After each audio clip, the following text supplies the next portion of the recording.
ওম নমঃ শিবায়। জয় বজরংবলীর জয়। নমস্কার প্রিয় দর্শক বন্ধুগণ, আমরা আজকে আলোচনা করব কুম্ভ রাশির জাতক জাতিকাদের আগামী জুন মাসের লাস্ট সপ্তাহের মধ্যে, অর্থাৎ আজ থেকে শুরু করে 10 তারিখ এবং আগামী সপ্তাহে মানে শেষ জুন মাসের লাস্ট সপ্তাহের মধ্যে গ্রহ গোচরের বিশেষ গোচর পরিবর্তনগুলো থাকতে চলেছে এবং বেশ কিছু শুভ যোগ তৈরি হবে। লক্ষ্মীনারায়ণ যোগ, গজকেশ্বরী রাজযোগ এবং বিপরীত রাজযোগ অনেক তৈরি হবে। সেই সঙ্গে বৃহাদিত্য রাজযোগেরও বিশেষ শুভ প্রভাব কিন্তু থাকতে চলেছে। গত কয়েক মাস, 1-2 মাসের বেশি পরিস্থিতি ধরে যে বেশ কিছু সমস্যাগুলো চলছিল সেগুলো বেশ কিছু দূর হবে, বেশ কিছু সফলতা আপনাকে ধরা দেবে। বেশ কিছু দিন ধরে চলে আসা যে সমস্যা অর্থাৎ চাকরির জায়গায় যে সমস্যা চলছিল, রাজনৈতিক কাজের সুযোগ এসেও হাতছাড়া হয়ে যাওয়া বা প্রাপ্য সম্মান না পাওয়া, সামাজিক ক্ষেত্রে বদনামের চেষ্টা করা বা আপনার আর্থিক ইনকাম পরিস্থিতি ঠিক থাকার পরেও আপনি সঞ্চয় করতে না পারা বা প্রাপ্য সম্মান পাচ্ছেন না, কাজের ক্রেডিট অন্য কেউ নিচ্ছে, এরকম নানান দিক দিয়ে নানান রকমের সমস্যা আপনারা কিন্তু উপলব্ধি করে যাচ্ছিলেন।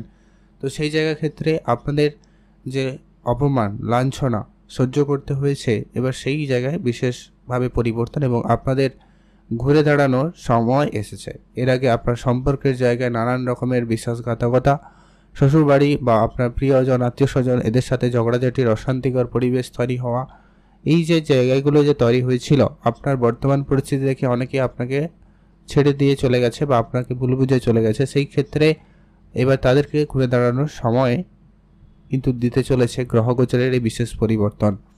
তো কুম্ভ রাশি জাতকদের জন্য গ্রহের গোচরের কি পরিবর্তনের প্রভাবগুলো পড়তে চলেছে সেগুলো নিয়ে আজকের ভিডিওর মূল আলোচনা বিষয়। তাই ভিডিও অত্যন্ত গুরুত্বপূর্ণ, না কেটে না স্কিপ করে সম্পূর্ণ দেখার চেষ্টা করবেন, তাহলেই আপনারা জানতে পারবেন কিভাবে কোন গ্রহ আপনাকে কেমনভাবে লাভবান করতে চলেছে। তো সবার প্রথম যে পরিবর্তন আপনি লক্ষ্য করবেন সেটা হচ্ছে আপনাদের জন্য অত্যন্ত গুরুত্বপূর্ণ। আপনার যে পরিমাণ আর্থিক সমস্যা আপনারা এর আগে উপলব্ধি করছিলেন, সেটা কিন্তু এবারে তার পরিবর্তন অবশ্যই হতে চলেছে। আপনি হয়তো অর্থ অনেকই ইনকাম করেছেন, কিন্তু সঞ্চয় কোনোভাবে আপনি সেটা করে উঠতে পারেননি। এবার কিন্তু সেটা অবশ্যই আপনাকে সঞ্চয় করাতে সহায়তা করবে এবং আপনি সঞ্চয় করতে পারবেন। তবে আপনার মধ্যে এখনও চঞ্চলতা ভাব কাজ করবে, আপনার মনে একাধিক ভয় সৃষ্টি করতে পারে। এর কারণ হচ্ছে রাহু আপনার রাশিতে উপস্থিত থাকছে, যার কারণে আপনার মনে যখন তখন কনফিউশন, ভয় এবং অসন্তুষ্টি ভাব আপনার মধ্যে দিতে পারে, যে কি আপনার কাছে সব কিছু থাকার পরেও এমনটা মনে হতে পারে আপনার কাছে কিছুই নেই। তো এই জায়গাটাকে আপনাকে নিজেকে কন্ট্রোল করতে হবে এবং আপনি নিজের মাইন্ডসেটটাকে একটু পজিটিভ রাখার চেষ্টা করবেন, তাহলেই দেখবেন ফল আপনাদের জন্য অত্যন্ত ভালো হবে। এর পরবর্তী যে আপনি পরিবর্তন আপনি লক্ষ্য করবেন সেটা হচ্ছে আপনাদের আত্মীয় স্বজন, কুটুম্ব পরিবার যাদের সাথে আপনার কথাবার্তা একবারে বন্ধ হয়ে গেছিল, কোনো কারণে ভুল বুঝাবুঝি ঝগড়াঝাটির পরিবেশ তৈরি হয়েছিল, সেটার ক্ষেত্রে ইমপ্রুভমেন্ট থাকবেই। একটা আবারও সম্পর্কের জোড়া লাগার সম্ভাবনা অত্যন্ত প্রবল সম্ভাবনা লক্ষ্য করা যাচ্ছে। এর পরবর্তী যে পরিবর্তন আপনি লক্ষ্য করবেন, যারা অনেক দিন ধরে লেখালেখির কাজ করেন, নাচ গান ছবি আঁকা বা অন্য কোনো শিল্পসত্তার সঙ্গে যুক্ত রয়েছেন, সেই জায়গায় আপনাদের জন্য সময়কাল নিশ্চিতভাবে নির্দ্বিধায় খুবই ভালো সময় থাকবে, কারণ শুক্রের গোচর এবং শনিদেবের গোচর অত্যন্ত পজিটিভ কুম্ভ রাশির সাপেক্ষে। অর্থাৎ আপনারা এতদিন ধরে যে নামটা চাইছিলেন, যে সুনামটা চাইছিলেন, এবার কিন্তু সেটা আপনাদের জন্যই হতে চলেছে। অর্থাৎ কুম্ভ রাশি যারা জাতক বা জাতিকা রয়েছেন তাদের নাচ গান ছবি আঁকা বা কোনো ক্ষেত্রে বেশ ভালো সুনাম পাবেন। এছাড়া যারা অনলাইন রিলেটেড কোনো কাজের সঙ্গে যুক্ত রয়েছেন তাদের ক্ষেত্রেও কিন্তু বেশ ভালো লাভবান হওয়ার সুযোগ থাকবে, ভালো নাম সুনাম বাড়ার সম্ভাবনা লক্ষ্য করা যাচ্ছে। আর যারা অলরেডি গ্ল্যামার লাইনে রয়েছে, অর্থাৎ সিনেমা জগতে যেতে চাইছেন, আর্টিস্টিক লাইনে রয়েছেন, তাদের ক্ষেত্রেও কিন্তু সময়কালটা নিশ্চিতভাবে অত্যন্ত শুভ বলা যেতে পারে। তবে দেখে রাখার বিষয় বলতে আপনি আপনার খাওয়া দাওয়াতে একটু গুরুত্ব রাখবেন। মাথা যন্ত্রণা, চোখের সমস্যা আপনাকে সামান্য পরিমাণ দিতে পারে, আর স্বাস্থ্যের তেমন বড় কিছু সমস্যা লক্ষ্য করা যাচ্ছে না। তবে এগুলো আপনারা একটুখানি যদি খেয়াল রাখতে পারেন খুবই ভালো হয়। আর মঙ্গলের খুব শীঘ্রই রাশি পরিবর্তন হয়ে যাবে, চিন্তার কোনো কারণ নেই। তবে হ্যাঁ, বিবাহিত সম্পর্কের ক্ষেত্রে আপনাদের জন্য যেটা অত্যন্ত গুরুত্বপূর্ণ বলা যায়, যে কি আপনার বিবাদের সম্পর্কের ক্ষেত্রে কনফিউশন, ছোট ছোট বিষয় নিয়ে ঝগড়াঝাটি, এমনকি আপনাদের মধ্যে একটুখানি বেশি সমস্যাকর পরিবেশও তৈরি করে দিতে পারে। এটা একটু আপনাকে বিশেষ খেয়াল রাখতে হবে, কারণ কেতু মঙ্গলের যে কানেকশন আছে ওটা একটু আপনাকে ধ্যান রাখতে হবে।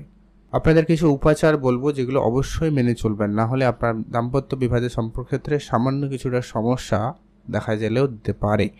যদি আপনার জন্মছকে মঙ্গল কেতুর পজিশন ভালো থাকে তাহলে বেশি কিছু চিন্তার কারণ নেই। বাই এনি চান্স যদি খারাপ হয় তাহলে একটুখানি আপনার দাম্পত্য বিবাদের সম্পর্কের ক্ষেত্রে সামান্য সমস্যা দেখা দিতে পারে, আর তেমন কোনো চিন্তার কোনো কারণ নেই। ব্যবসাপাতির ক্ষেত্রে আপনার আচমকা কিছু লাভের সুযোগ তৈরি করবে। ব্যবসার জায়গায় হঠাৎ অর্থ আসতে পারে, বা এমন কোনো জায়গা থেকে আপনি ব্যবসায়িক ক্ষেত্রে ইনকামের রাস্তা খুঁজে পাবেন যেখানে আপনি আগেও আশা রাখেননি। এমন জায়গা থেকেও কিন্তু অর্থপ্রাপ্তি হয়ে যেতে পারে, সম্ভাবনা রয়েছে। আপনারা অবশ্যই সেখানে গুরুত্ব দিতে পারেন। আচমকা কিছু লোকজনের সাথে আপনার পরিচিতি বাড়বে, তো সেখানেও আপনারা অবশ্যই খেয়াল রাখবেন। তবে হ্যাঁ, এখানে একটাই কথা সাবধানতা আপনাদের জন্য কি, সবাইকে খুব সহজে আপনারা বিশ্বাস করবেন না, এটা আপনাদের জন্য একটুখানি সমস্যার কারণ হয়ে দাঁড়াতে পারে, তো এটা একটু আপনারা খেয়াল রাখুন। এরপরে যেটা হচ্ছে বুধাদিত্য রাজযোগের বিশেষ যোগ কারণে আপনাদের কেরিয়ারে অত্যন্ত গুরুত্বপূর্ণভাবে প্রভাব আসছে। অর্থাৎ যারা চাকরি খুঁজছিলেন বা কাজের জায়গায় প্রমোশন চাইছিলেন, বেতন বৃদ্ধির জন্য চেষ্টা করছিলেন, তাদের ক্ষেত্রে সেই সম্ভাবনাটা অত্যন্ত প্রবলভাবে লক্ষ্য করা যাচ্ছে। সেই দিক দিয়ে আপনাদের জন্য সময়কাল বেশ ভালো লক্ষ্য করা যাবে। এছাড়া যারা ব্যবসা অনেক দিন ধরে করবেন প্ল্যান করছেন কিন্তু করা হয়ে ওঠেনি, ওটা আপনারা করতে পারেন। এর পরবর্তী যেটা গুরুত্বপূর্ণভাবে রেজাল্ট আপনি পেতে চলেছেন আপনার সন্তানের দিক দিয়ে। যারা ফ্যামিলি প্ল্যানিংয়ের চেষ্টা করছেন তাদের জন্য বলবো সময়কালটা নিশ্চিতভাবে ভালো যাচ্ছে, কারণ বৃহস্পতির উপস্থিতি আপনার পঞ্চমে রয়েছে, যার কারণে কিন্তু খুবই ভালো রেজাল্ট আপনি কিন্তু পাবেন। যারা সম্পর্কের মধ্যে রয়েছেন, অর্থাৎ প্রেম সম্পর্ক বলুন, বন্ধুত্বের সম্পর্ক বলুন, সেই সম্পর্কের জায়গায় কিন্তু সময়কালটা আপনাদের জন্য অত্যন্ত পজিটিভভাবেই লক্ষ্য করা যাচ্ছে। আপনাদের সেক্ষেত্রে দিনকাল অত্যন্ত ভালো যাচ্ছে, আপনারা সেইখানে সময় দিতে পারেন। আর যাদের সম্পর্ক জোড়া লাগার ব্যাপার অনেক দিন ধরে সমস্যায় ভুগছিলেন, তাদের ক্ষেত্রে সেই জায়গাটায় ইমপ্রুভমেন্ট থাকবেই। বা সন্তানের জন্য আপনারা কোনো কোনো ক্ষেত্রে সুনাম পাবেন, বা সন্তান যদি অলরেডি থেকে থাকে তাদের জন্য সুনাম পাবেন। তাদের নিয়ে আপনার যে সমস্ত চিন্তাগুলো ছিল সেগুলো অনেকখানি দূর হবে, এটার একটা প্রবল দিক লক্ষ্য করা যাচ্ছে। সেই সঙ্গে আপনাদের অনেক দিনের কোনো ইচ্ছা পূর্তিতে প্রবল যোগ লক্ষ্য করা যাবে। আপনি সামাজিক ক্ষেত্রে সুনাম পাবেন। এতদিন ধরে যে কাজ করেও আপনি সুনামটা পাচ্ছিলেন না, এবার কিন্তু সেই সময়টা আপনাদের কাছে চলে এসছে এবং আপনারা সেটা প্রাপ্তি করতে চলেছেন। ভাগ্য সাপোর্ট আপনাদের নিশ্চিত রূপে ভালো রয়েছে। ভাগ্য রিলেটেড যে কোনো কাজ করতে পারেন, অর্থাৎ আপনি কোনো ইনভেস্টমেন্টের যদি পরিকল্পনা করছেন সেটাও করতে পারেন। সেই জায়গায় আপনাদের সময়কাল নিশ্চিতভাবে ভালো যাচ্ছে। আর আপনার চাকরি ক্ষেত্রে প্রমোশনাল কোনো সুখবর আসতে পারে, আপনারা সেইখানে গুরুত্ব রাখবেন। আপনাদের জন্য সেই জায়গায় সময়কাল বেশ ভালো, আপনি ভালো থাকবেন এবং সুস্থ থাকবেন। এর পরবর্তী যেটা গুরুত্বপূর্ণ হতে চলেছে, আপনারা যারা অনেক দিন ধরে কোনো পারিপার্শ্বিক সমস্যা নিয়ে ভুগছিলেন বা জমি জায়গা সংক্রান্ত কোনো কাজ করতে গিয়ে ঝামেলায় ভুগছিলেন, আপনার ওই ঝামেলাগুলো মিটে গিয়ে একটা ভালো সময় আপনাদের জন্য থাকতে চলেছে। এটার একটা শুভ যোগ লক্ষ্য করা যাচ্ছে, সেখান থেকে আপনারা বেশ ভালো সুফল পেতে চলেছেন। সম্ভাবনা সেদিক দিয়ে ভালো রয়েছে, আপনারা ভালো থাকবেন এবং সুস্থ থাকবেন। তো এই সমস্ত পরিবর্তনগুলো আপনাদের জীবনে আগামী জুন মাসের লাস্ট সপ্তাহের মধ্যে ঘটতে চলেছে। তো আপনাদের কিছু সতর্কতার জন্য আপনাদের কিছু উপাচার বলছি, যেগুলো অবশ্যই আপনারা প্রতিনিয়ত ফলো করার চেষ্টা করবেন। যেটা হচ্ছে অবশ্যই পশু পাখিদের খাবার খাওয়াবেন। রাস্তার কুকুরকেও খাবার খাওয়াতে পারেন, সেটা আপনার জন্য খুব ভালো হবে। আর হচ্ছে লাল রঙের কিছু জিনিস দান করতে পারেন। মঙ্গলকে ভালো রাখতে আপনি হনুমান চল্লিশা বা প্রতি মঙ্গলবার হনুমানজির পুজো করবেন, এটার ফল আপনারা খুব ভালো পাবেন। আর হচ্ছে আপনি অবশ্যই আপনারা দান ধ্যানে গুরুত্ব রাখবেন। গরিব এবং দুরস্থ লোকেদের কিছু আর্থিক সহায়তা করুন, এটা ভালো ফল পাবেন। আর ওম নমঃ শিবায় এই মন্ত্রটি জপ করবেন, পারলে মহাদেবের পুজোও করতে পারেন। সেখানে আপনার রাহুক্ষেত্রে অনেক পজিটিভ রেজাল্ট পাবেন এবং আপনার মানসিক চাপ অনেকটাই কমে যাবে। আপনারা এই কাজগুলো অবশ্যই ফলো করুন, ভালো ফল পেয়ে যাবেন। আপনারা ভালো থাকুন, সুস্থ থাকুন। অবশ্যই কমেন্ট করবেন আপনার মতো করে ওম নমঃ শিবায় অথবা জয় বজরংবলী জয়, অবশ্যই লিখে কমেন্ট করবেন।